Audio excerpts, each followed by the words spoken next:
සුන්දර මහත්මිය රජගඩ තැන්න. ඒ.එම්.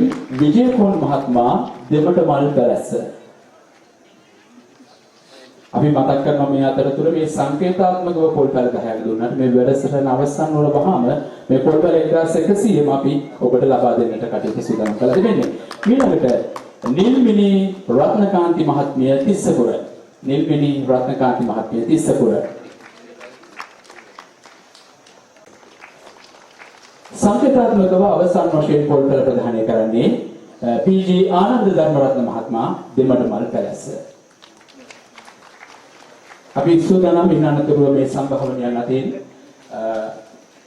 ශුභපත් ප්‍රදානය කරා ආණ්ඩුවක් ඇටියට නිසි කළමනාකරණය කරලා මුදල් අපතේ යවන්නේ නැතුව වංචා දූෂණ ප්‍රමාණයක් නවත්තගෙන උනන්දුවකින් සැලසුම් සහගතව රටක් කරපු එකේ ප්‍රතිඵලයක් හැටියට ඉතිහාසයේ පළවෙනි වතාවට අපි භාණ්ඩාගාරයේ පිරී ඉතිරි ගියා කියලා කිව්වේ අපි නෙවෙයි විපක්ෂ කියනවා. මම ඔබට කියන්නේ ආණ්ඩුවක් එහෙම කරනකොට ඔබත් මේ පොල්පැල දෙක නිසි ක්‍රමවේදයට හිටවලා මේක දැනගෙන මේක තේරුම් අරන් අපේ ආර්ථිකෙත් අපි හදා ගන්නවා කියලා ඔබත් සකසුරුවන් වෙලා ඔබත් සැලසුම් සහගතව නිසි ක්‍රමවේද අනුගමනය කරමින් කුෂිකර්මාන්තයේ නවීනත්වයත් එක්ක එනවා නම් මේ ආණ්ඩුවක් කරනවා වගේ ඔබටත් ආර්ථිකව ඔබේ පවුල හදා ගන්න පුළුවන්. ගොඩ යන්න පුළුවන්. ඒ නිසා පොල් වගාවට අද ලොකු ඉල්ලුමක් රටෙත් ඇවිල්ලා තියෙනවා. ලෝකේ පොල් ආශ්‍රිත නිෂ්පාදනයේට ලොකු වෙළඳ පොලක් නිර්මාණය වෙමින් තියෙනවා. පොල් ගෙඩියක ආදායම මම කිව්වේ රුපියල් 100ක් විතර වෙනවා කියලා. පොල් ගෙඩිය කඩෙන් ගන්නකොට පොල් ගෙඩිය. ওই පොල් ගෙඩිය ලෙල්ල කීයටද යන්නේ කියලා දන්නවද දැන්? කුරුණෑගල පැත්තේ මේ දවස්වල පොල් ගෙඩියක ලෙල්ලක් ගන්නවා රුපියල් 22යි. පොල් ගෙඩියක ලෙල්ල ගන්නවා රුපියල් 22යි. පොල් ලෙල්ලට විශාල තරඟකාරීත්වයක් ඇවිල්ලා.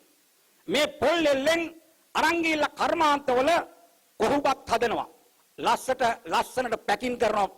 පැකින් කරලා රට පටවනවා. අපේ කොහුබත් වලට ලෝකෙ ලොකු ඉල්ලුමක් තියෙනවා. මේ පොල් වල පොඩි පොඩි කෑලි වලට කපනවා.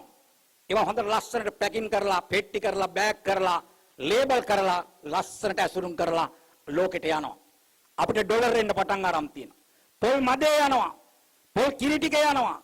පොල් වතුර ටික යනවා. පොල් කටු කිලෝ එකක් දැන් ගන්නවා රුපියල් 75ට පොල් කටු කිලෝ එකක්. එනම නිකම්ම පොල් පැල දෙකක් නෙවෙයි. කප්තුරු සවිය. මේක කප්රුකක් බොහෝ දේවල් සිතූ පැතූ දේවල් දෙන්න පුළුවන් 10ක්. අපේ දරුවොත් මනා ලෙස රඟ දැක්වුවා ඉරට කූරු ටික අරගෙන. ඉරට කූරෙන් ආදායම, පොල් ලෙල්ලෙන් ආදායම, පොල් කට්ටෙන් ආදායම, පොල් වතුරෙන් ආදායම, පොල් ගෙඩියෙන් ආදායම. එනම මේ පොල් වගාවේ අක්කරයක මං කිව්වා ගස් 64ක්. ඔය අක්කරේ ගස් 64ක් හිටවුවම ඒ ඉඩමේ සාමාන්‍ය අපි පොල් වගාවට අරන් තියන්නේ භූමියෙන් 25%යි.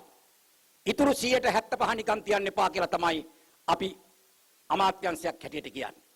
ඒක ඇතුලේ පුළුවන් අතුරු භෝග වලට යන්න. දැන් එහෙම යනවා.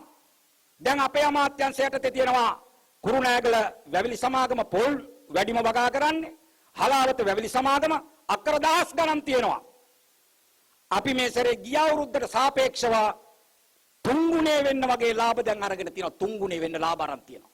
හොරකම් වංචා නැවැත්තුවා. නමත්තලා දැන් ලාභ ගන්නවා.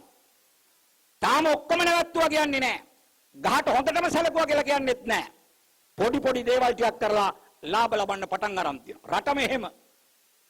දැන් 2024 අවුරුද්දේ පොල්ලාශ්‍රිත නිෂ්පාදන අපනයනය කළ පිටරට යවලා අපි උපයගෙන තියෙන ඩොලර් ප්‍රමාණය අපේ අමාත්‍යංශ ලේකම්තුමා කිව්වා ඩොලර් මිලියන 855යි.